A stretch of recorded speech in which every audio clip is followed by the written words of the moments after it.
Okay, welcome back, everyone. This is part three of the advanced teachings of the five elements. And we're going to continue with some reading from our book, The Secret Teachings of All Ages by Manly P. Hall. And actually, this is probably one of the longest readings of the entire, reading that we're going to be doing. And so I'm not going to waste too much time because this particular chapter, um, 23, is on the elements and their inhabitants. So I'm just going to get straight into reading. If this your first video, I would advise you to go to part one, because I build on what I'm getting to. I talk about what I'm actually getting to, and that is this here spreadsheet and how you can use the information on this spreadsheet to create very unique um, environments for actually in tuning and connecting with the five elements. So with that said, I only have 29-minute or 30-minute sessions to get this done. So I'm going to go ahead and start reading. Okay, for the most part, comprehensive and lucid exposition of occult pneumatology, the branch of philosophy dealing with spiritual substances, extant, mankind is indebted to Philippus Aurelius Paracelsus, Theophrastus Bombastus von Hohenheim, prince of alchemists and hermetic philosophers, and true possessor of the royal secret, the philosopher's stone, and the elixir of life.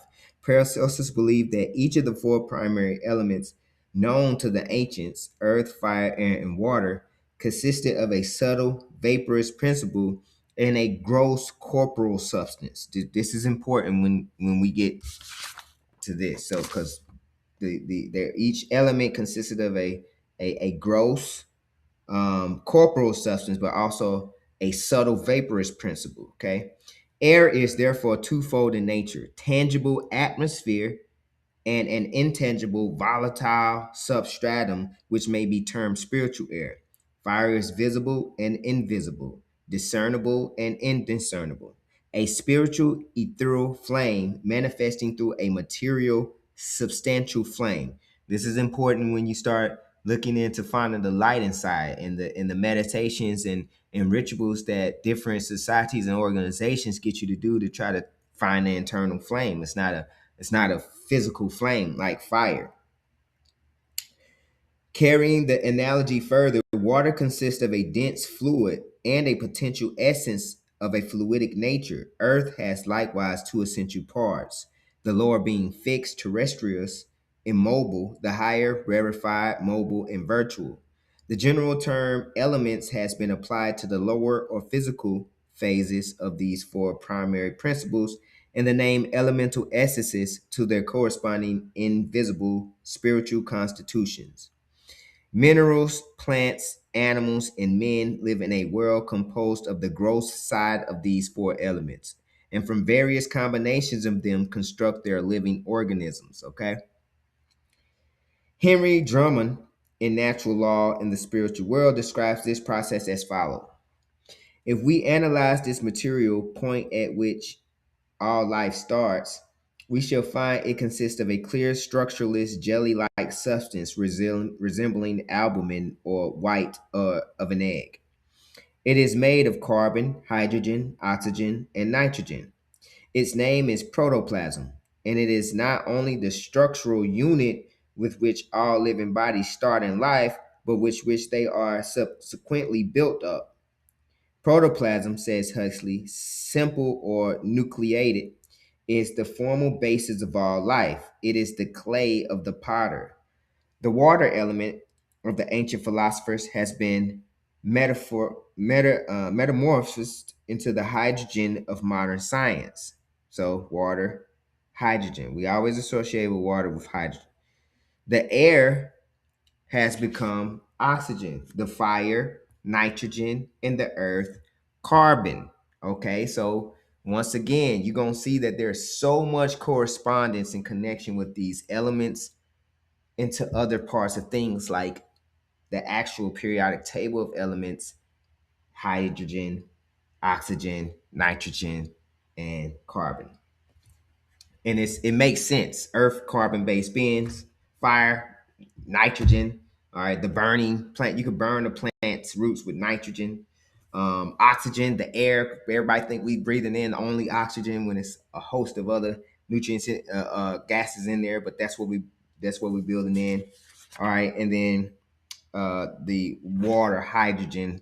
I got a hydrogen bottle right here for hydrogen water because it's good for you. So it's so amazing when you connect all this. Just as visible nature is populated by an infinite number of living creatures, so according to Paracelsus, the invisible spiritual counterpart of visible nature, composed of the tenuous principles of the visible elements, is inhabited by a host of peculiar beings, to whom we have given the name elementals, and which have later been termed the nature spirits.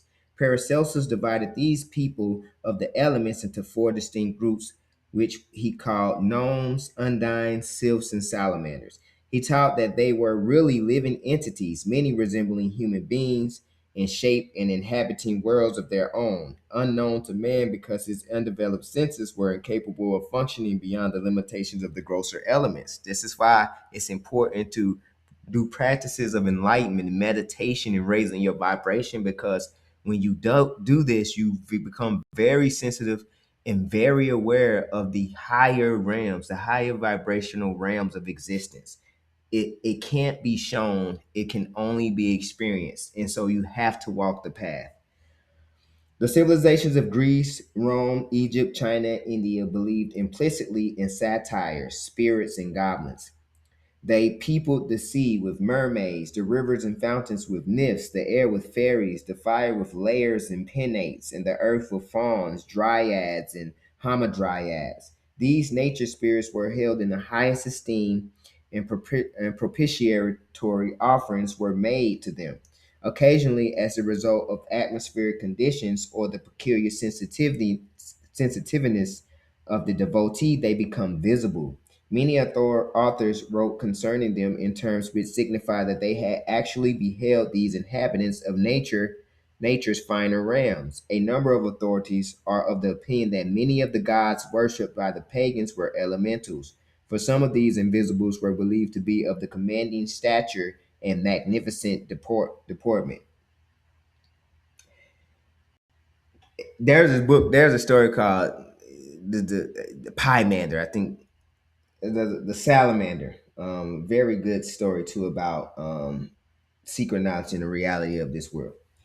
Probably want to check that out. The Greeks gave the name demon to some of these elementals, especially those of the higher orders, and worshiped them. Probably the most famous of these are daemons, is the mysterious spirit which instructed Socrates, and of whom that great philosopher spoke in the highest terms. Those who have devoted much study to the invisible constitution of man realize that it is quite probable that the daemon of Socrates and the angel of Jacob Boehme were in reality not elementals, but the overshadowing divine natures of these philosophers themselves. In his notes to Apuleius on the god of Socrates, Thomas Taylor says, as the daemon of Socrates therefore was doubtless one of the highest order, as may be inferred from the intellectual superiority of Socrates to most other men, Apuleius is justified in calling the daemon a god, and that the daemon of Socrates indeed was divine is evident from the testimony of Socrates himself in the first Alcibiades, for in the course of that dialogue, he clearly says, I have long been of the opinion that the God did not as yet direct me to hold any conversation with you. And in the apology, he most unequivocally evinces that his daemon is allotted a divine transcendency considered as ranking in the order of daemons. All right, I'm at 20 minutes. I'm just keeping the track of the time. The idea once held that the invisible elements surrounding the interpenetrating the earth were peopled with living, intelligent beings may seem ridiculous to the prosaic mind of today. This doctrine, however, has found favor with some of the greatest intellects of the world. The sylphs of the fascist Cardin, the philosopher of Milan, the salamander seen by Benvenuto Cellini. Yeah, that the Pan of St. Anthony, and Let Pete Home Road, The Little Red Man of or Gnome of Napoleon Bonaparte have found their places in the pages of history. Literature has also perpetuated the concept of nature spirits, the mischievous Puck of Shakespeare's Midsummer's Night's Dream, the elementals of Alexander Pope's Rosicrucian poem, the rape of the lock, the mysterious creatures of Lord Lytton's Zanani, James Barrie's immortal Tinkerbell, and the famous bowlers that Rip Van Winkle encountered in the Catskill Mountains are well-known characters to students of literature. The folklore and mythology of all peoples abound in legends concerning these mysterious little figures who haunt old castles, guard treasures in the depths of the earth, and build their homes under the spreading protection of toadstools. Fairies are the delight of childhood, and most children give them up with reluctance. Not so very long ago, the greatest minds of the world believed in the existence of fairies, and it is still an open question as to whether Plato, Socrates, and Iamblichus were wrong when they avowed their reality. Paracelsus, when describing the substances which constitute the bodies of the elementals, divided flesh into two kinds. The first being that which we have all inherited through Adam. This is the visible corporal flesh. The second was that flesh which had not descended from Adam and, being more attenuated, was not subject to the limitations of the former. The bodies of the elementals were composed of this transubstantial flesh. Paracelsus stated that there is as much difference between the bodies of men and the bodies of nature spirits as there is between matter and spirit. Ooh, powerful. Yet, he adds, the elementals are not spirits because they have flesh, blood, and bone. They live and propagate offspring. They eat and talk, act and sleep, etc. And consequently, they cannot be properly called spirits. There are beings occupying a place between spirit and spirits, between men and spirits, resembling men and women in their organization and form, and resembling spirits in the rapidity of their locomotion. Later, the same author calls these creatures composita, inasmuch as the substance out of which they are composed seems to be a composite of spirit and matter. He uses color to explain the idea. Thus, the mixture of blue and red gives purple, a new color resembling neither of the others, yet composed of both. That's deep. That's deep. Mm. Such is the case with the nature spirits. They resemble neither spiritual creatures nor material beings, yet are composed of the substance we may call spiritual matter or ether. Paracelsus further adds that whereas man is composed of several natures, spirit, soul, mind, and body, combined in one unit, the elemental has but one principle, the ether out of which it is composed and in which it lives. The reader must remember that by ether is meant the spiritual essence of one of the four elements. There are as many ethers as there are elements. See, wow, that's ain't that something? And as many distinct families of nature spirits as there are ethers. See, the reason I like this book too is because he goes and gives the ideas of the ancients and then in teachings of the ancients, but then he goes and gives the ideas of different philosophers. And that's great because now you can use your mind, the ancient knowledge, and knowledge of the philosophers to actually create the reality, to perceive the reality and use it as a navigation, as a way forward, something to stand on, something to pierce into and study. All right.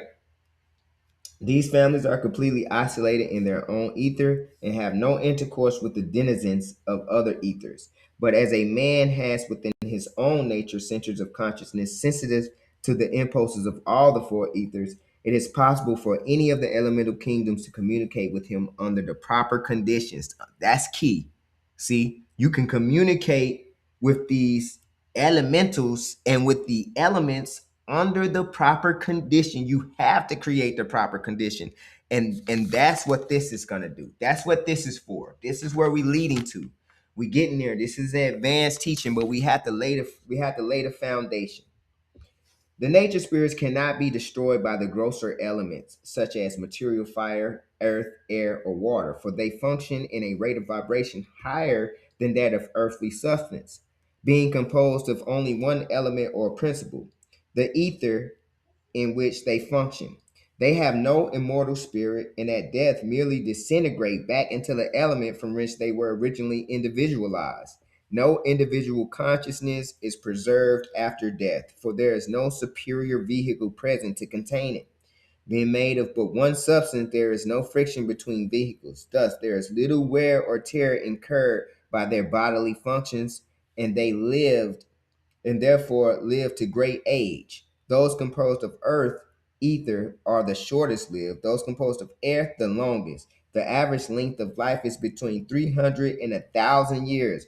Paracelsus maintained they lived in conditions similar to our earth environments and are somewhat subject to disease. These creatures are thought to be incapable of spiritual development, but most of them are of a high moral character. Okay? Concerning the elemental ethers in which the nature spirits exist, Paracelsus wrote, they live in the four elements, the nymphae in the element of water, the sylphs in the element of air, the pygmies in the earth, and the salamanders in fire. I'm like a pygmy, I swear. And the more I tell y'all about me, y'all gonna realize that there is something up with me. I was born to do this. I mean, my birthday, I was born on a Wednesday. That's the day of Mercury. I'm I could just go on. My birthday is September the 14th, 7/14. I mean, if I keep going and reading my charts and stuff, everything is connected to show that I had to live this life. I have to be a truth seeker. I was born to do this. All right. They are also called unundine. The salamanders of fire. They are also called undine, salvestres, nomi, and volcani, etc. Each species moves only in the element to which it belongs, and neither of them can go out of its appropriate element, which is to them as the air is to us, or the water to fishes, and none of them can live in the element belonging to another class. To each element, to being the element in which it lives, is transparent, invisible, and respirable, as the atmosphere is to ourselves. The reader should be careful not to confuse the nature spirits with the true life waves evolving through the invisible world. While the elementals are composed of only one etheric or atomic essence, the angels, archangels, and other superior transcendental entities have composite organisms consisting of a spiritual nature and a chain of vehicles to express that nature, not unlike those of man, but not including the physical body with its attendant limitations. To the philosophy of nature spirits is generally attributed an Eastern origin, probably Brahmanic, and Paracelsus secured his knowledge of them from Oriental sages. Here, see, and this was for people who may be thinking, oh, this Greek and all that, and it's not African and it's not Oriental. Bro, we already know the truth. It all comes from the source. We are that source. We not going. I'm done with that conversation. I'm just giving y'all the information. It's always gonna go back to source. But we getting it where it comes. I done read tons of books, but this is the method that I feel led to put forth because it's right here. The information is right here, clear as day. It comes from the Oriental sages with whom he came in contact during his lifetime of philosophical wanderings. That's what they do. Listen, the Egyptians and Greeks gleaned their information from the same source. The four main divisions of nature spirits must now be considered separately, according to the teachings of Paracelsus and the Abdevelers in such scanty writings of the authors as are available. Now, that's the primary thing that I wanted to read. He goes into these things individually, but I'm not being led to actually read um, each of these sections. So what I'll do is I'll just read the first paragraph of each section. The elementals who dwell in the attenuated body of the earth, which is called the terrestrial ether, are grouped together under the general heading of gnomes. The name is probably derived from the Greek nomos, meaning earth dweller. Just as there are many types of human beings evolving through the objective physical elements of nature, so there are many types of gnomes evolving through their subjective ethereal body of nature. These earth spirits work in an element so close in vibratory rate to the material earth that they have immense power over its rocks and floor, and also over the mineral element in the animal and human kingdoms. Some, like the pygmies, work with the stones, gems, and metals and are supposed to be the guardians of hidden treasures. They live in caves far down in what the Scandinavians call the land of the Nebulingen. In Wagner's wonderful opera cycle, The Ring of the Nibelungen, Alberich makes himself king of the pygmies and forces these little creatures to gather for him the treasures concealed beneath the earth's surface. We already know that's the Smurfs. All right, that was the gnomes. I'm gonna read the undines. I'm at 9 minutes and 20 seconds left. As the gnomes were limited in their function to the elements of the earth, so undines, a name given to the family of water elementals, function in the invisible spiritual essence called humid or liquid ether. In its vibratory rate, this is close to the element of water, and so the undines are able to control to a great degree the course and function of this fluid in nature. Beauty seems to be the keynote of water spirits. Wherever we find them pictured in art or sculpture, they abound in symmetry and grace, controlling the water element, which has always been a feminine symbol. It is natural that the water spirits should most often be symbolized as female. This is where we get the mermaids. And we know mermaids actually come from manatees.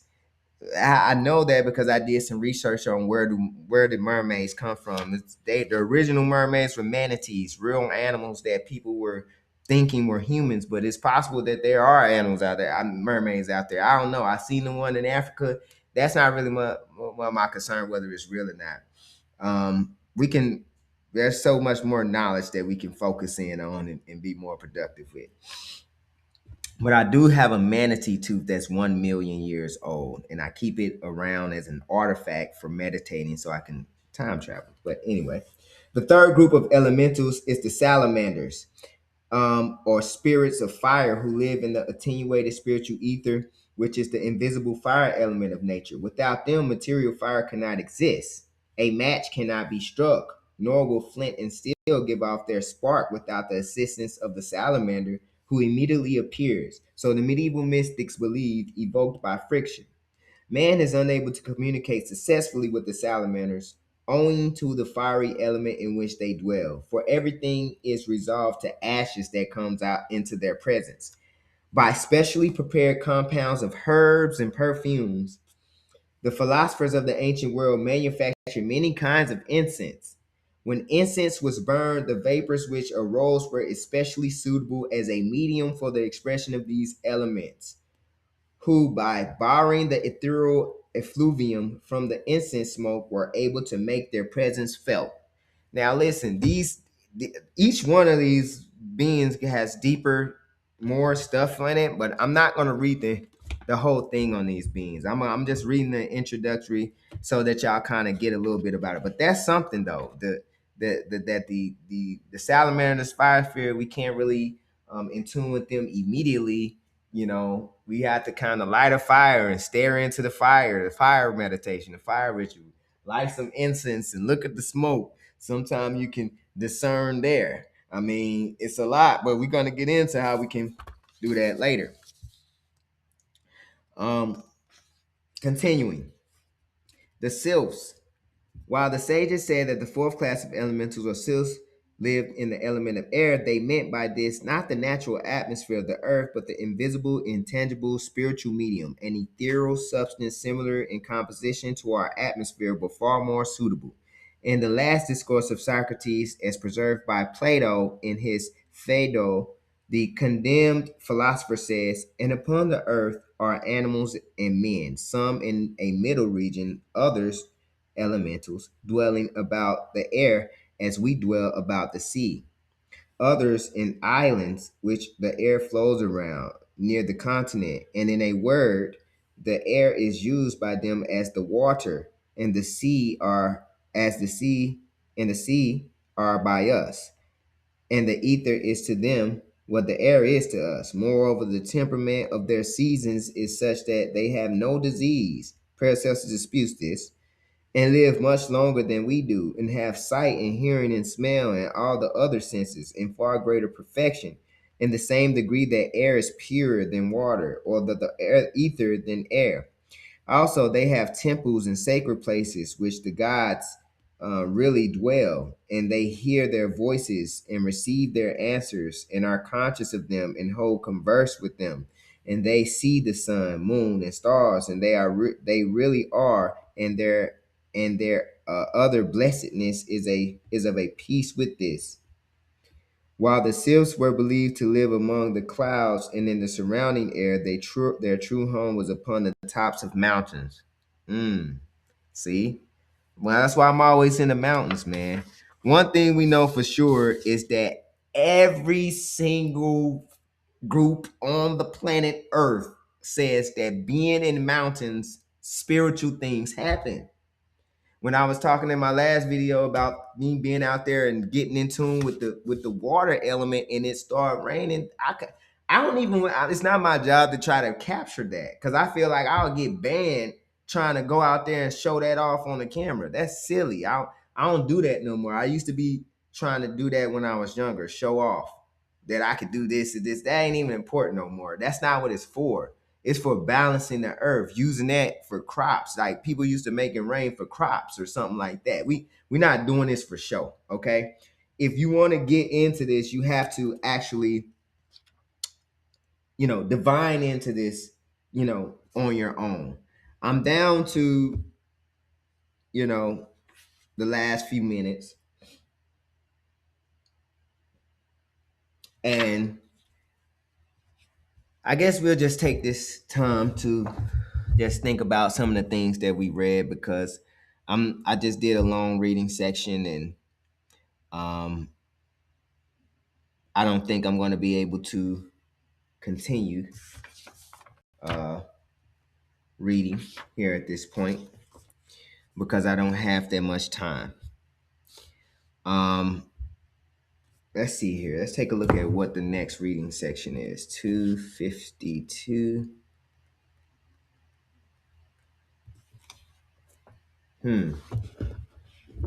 Where are we at? 2 minutes. I'm gonna take this time to take a break. Let's go over what we went on so far. Since the beginning, we've talked in the Woman Dictionary. We talk about the traditional elements, the Indian elements. We got into a little bit of the gnomes and other elemental creatures. We talked about the chaos and the elements and how everything comes from the chaos. We talk about the tree of life and how they're an origin of the elements. We talked about the lotus and how the lotus is rooted in the water, and it gives off its fragrance in the air, and the earth is the mud that the roots get into is the earth, and the sun that's giving its vitalization is all the elements. We got into the platonic solids just a tad bit, these structures and how they relate to the elements. And we talked about the elements and their inhabitants, right? So as you can see, there's a lot of knowledge concerning these elements. And as we continue, I don't have that much more reading.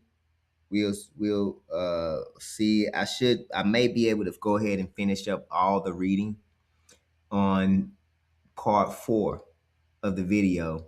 And then that's when I'll start trying to determine how we're gonna get this done over here.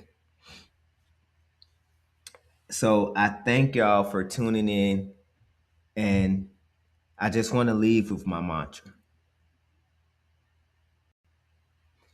I release my old identity, and I sever all toxic ties. I align with my divine design and true purpose. What I was ends now, and what I am now begins. I am great. I am happy. I am healthy. I am rich. I am wise, and I have total financial freedom and abundance. Om Gam Ganapataye Namaha. Shrim Brezi. Peace, light, and love to y'all. And